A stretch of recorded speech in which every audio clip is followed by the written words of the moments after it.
որ Արաքսից այն կողմ Թուրքիա է, դա Նիկոլ Փաշինյանի բացահայտումը չի, դա վարչական բաժանումն է պետությունների, որով այո, հայ-թուրքական սահմանում Արաքսը հանդիսանում է որպես սահմանային գետ։ Այսինքն ինքը ոչ մի հայտնագործություն այդ իմաստով չի արել, բայց դա չի նշանակում, որ դրանով խեղաթյուրվում է մեր պատմությունը, որ Արաքսից այն կողմ հայեր չեն ապրել, որ այդ տարածքի վրա հայերը ինչ պատմական ներկայություն են ունեցել, որ հայերը այդ տարածքների վրա նաև պետականություն են ունեցել եւ ոնց է եղել, որ Թուրքիան տիրացել է նաև այդ տարածքներին, որոնք ժամանակին եղել են հայկական ինքնության եւ պետականության բաղադրատարերը։ Եվ իր համար իր կողմից որևէ բացահայտում չի, որ հիմա որտեղով անցնում հայ-թուրքական պետական սահմանը։ Դա միջպետական համաձայնագրերով արտացոլված է, ընդ որում ոչ թե Հայաստանի եւ Թուրքիայի, այլ Հայաստանի եւ ԽՍՀՄ միջպետական սահմանի մասին համաձայնագրերով, որի իրավահաջորդությունը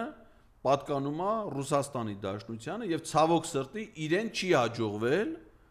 կնքելու Թուրքիայի հետ որևէ համաձայնագիր, այդ թվում եւ պետական սահմանի մասին։ Այսինքն, այն որ ինքը որպես Հայաստանի վարչապետ ասում է, որ դա Արաքսից այն կողմ Թուրքիա է, դեռևս ինքը չունի կնքած որևէ համաձայնագիր Թուրքիայի հետ այդ առումով։ Եվ Թուրքիա կատարած իր այցը դա տեղի է ունեցել այն ժամանակաշրջանում, երբ որ Հայաստանի եւ Թուրքիայի միջև հաստատված չեն դիվանագիտական հարաբերություններ, եւ Թուրքիան նման հարաբերություններ հաստատելու մտադրություններ չունի։ Սա ընդամենը այդ այցելությունը մի բանի վկայությունն էր, որ Նիկոլ Փաշինյանը ցանկանում էր իրականացնել դիվանագիտության մասին իր պատկերացումները, որի մասին մեզ հայտնել է դեռևս 2020 թվականի մարտ ամսին Վայք քաղաքում իր նախընտրական քարոզարշավի ժամանակ հնչեցրած կարծիքում։ Դա վերաբերում է կոշիկ լիզելուն։ Այսինքն Նիկոլ Փաշինյանը մեծ հավանականությամբ գնացել էր Թուրքիայի նախագահ Ռեջեփ Թայիփ Էրդողանի կոշիկները լիզելու։ Նորից եմ ասում, որ ամբողջությամբ կադրեր հրապարակված չեն այդ այցից եւ հրապարակված չեն կադրեր կոնկրետ այն պահից, երբ Նիկոլ Փաշինյանը լիզում է Ռեջեփ Թայիփ Էրդողանի կոշիկները։ Նման կադրեր գոյություն չունեն, ոչ լուսանկարներ, ոչ տեսանյութեր, բայց այցի բովանդակությունը հուշում է, որ այցի հիմնական նպատակը դա է եղել։ Եվ այցի ծրագիրը, այցը գաղտնի պահելը, այցի նախորդող իրադարձությունները նույնպես դրա մասին հուշումներ են։ Ուզում եմ հիշեցնել մեր հեռուստադիտողներին, մեր ունկնդիրներին, թե երբ են տեղի ունեցել առհասարակ Նիկոլ Փաշինյանի եւ Էրդողանի հանդիպումները, առհասարակ պատմության ընթացքում։ Նիկոլ Փաշինյանը վարչապետ է ընտրվել 2018 թվականի մայիսի 9-ին։ Նրա առաջի հանդիպումը Ռեջեփ Թայիփ Էրդողանի հետ տեղի է ունեցել 2022 թվականի հոկտեմբերի 6-ին։ Այսինքն իր պաշտոնավարումից 4 տարի հետո Արցախյան 44-օրյա պատերազմի ավարտից 2 տարի հետո։ Մինչ այդ Նիկոլ Փաշինյանը ասում էր, որ Թուրքիան ունի Հայաստանը նվաճելու մտադրություն։ Այդ մասին նա հայտարարել է նաև 44-օրյա պատերազմի ժամանակ, որ սա միայն պատերազմ չէ Ադրբեջանի դեմ, սա պատերազմ է նաև Թուրքիայի դեմ։ Թուրքիան այս պատերազմով վերադառնում է տարածաշրջան, որպեսզի իրականացնի 100 տարվա իր մտադրությունը, այն է բնաջնջել հայ ժողովրդին եւ վերացնել հայկական պետականությունը։ Նման հայտարարություններ արել Նիկոլ Փաշինյանը 44-օրյա պատերազմի ժամանակ եւ պատերազմով պարտություն կրելով մեր ժողովրդին գիտակցված տանելով պարտության 2022 թվականի հոկտեմբերի 6-ին ճիշտ այն օրը,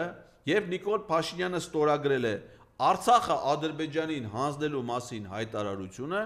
այդ օրը Պրահայում տեղի է ունեցել Ռեջեփ Թայիփ Էրդողանի հետ նրա առաջին հանդիպումը։ Երկրորդ հանդիպումը Նիկոլ Փաշինյանի երկկողմ ձևաչափով եղել է 2024 թվականի սեպտեմբերի 24-ին Նյու Յորքում, ՄԱԿ-ի գլխավոր ասամբլեային մասնակցելու նպատակով Նյու Յորք մեկնած Նիկոլ Փաշինյանը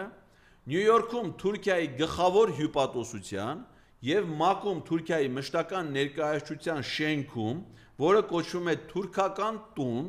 այսինքն Թուրքիայի դիվանագիտական ներկայացության տարածքում,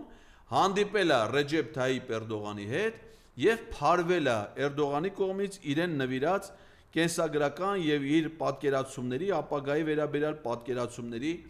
գրքի հետ։ Այդ նույն օրը հիշեցնեմ մեր քաղաքացիներին, որ եթե առաջի հանդիպման օրը նա Արցախն է հանձնե Ադրբեջանին, ապա 2024 թվականի սեպտեմբերի 24-ին նույն օրը Սահմանադրական դատարանը հրապարակել է Հայաստանի եւ Ադրբեջանի միջև սահմանային հանձնաժողովների կանոնակարգի Հայաստանի Հանրապետության Սահմանադրությանը համապատասխանության որոշման եզրափակիչ մասը,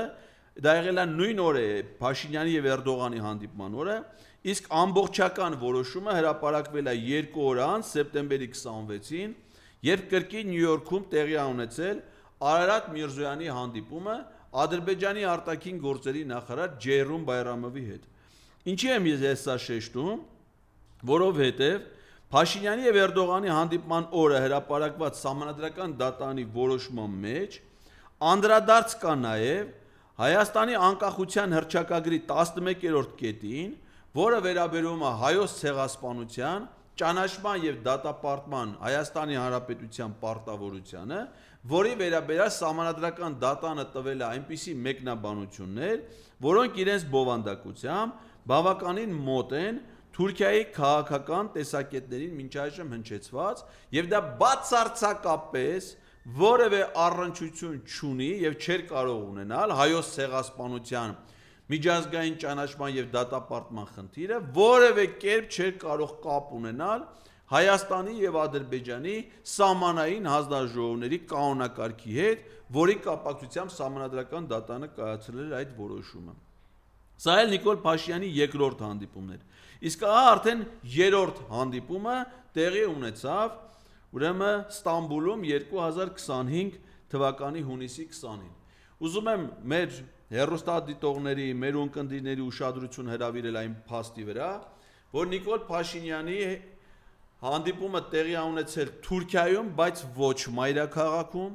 Սա առաջին անգամն է, որ Հայաստանի ղեկավարը Թուրքիա է այցելում երկկողմ այցի, աշխատանքային այցի ձևաչափով։ Ուզում եմ նաև հիշեցնել, որ Նիկոլ Փաշինյանը 2023 թվականի հունիսին Արցախի շրջափակման օրերին այցելել է Թուրքիա եւ մասնակցել է նույն այդ Ռեջեփ Թայիփ Էրդողանի երթման արարողությանը նախագահի պաշտոնում վերընտրվելուց հետո։ Մինչ այդ Թուրքիային այցելել Հայաստանի արտաքին գործերի նախարարը, Անվտանգության խորհրդի քարտուղարը, Ազգային ժողովի փոխնախագահը, Ազգային ժողովի նախագահը, բազմաթիվ այցելություններ Հայաստանից Թուրքիա եղել են, իսկ Թուրքիայից Հայաստան եղել է 0 փոխադարձ այց։ Դիվանագիտական հարաբերություններում մշտապես գործում է փոխադարձության սկզբունքը, իսկ հայ պաշտոնյաների այցելություններին ի պատասխան որևէ թուրք պաշտոնյա երբևէ Հայաստան չի այցելել, ինչը նշանակում է, որ այս այցելությունները դրանք ոչ թե դիվանագիտական են, այլ միակողմանի այցելություն, այսինքն ենթակաների այցելություն իրենց ղեկավարներին։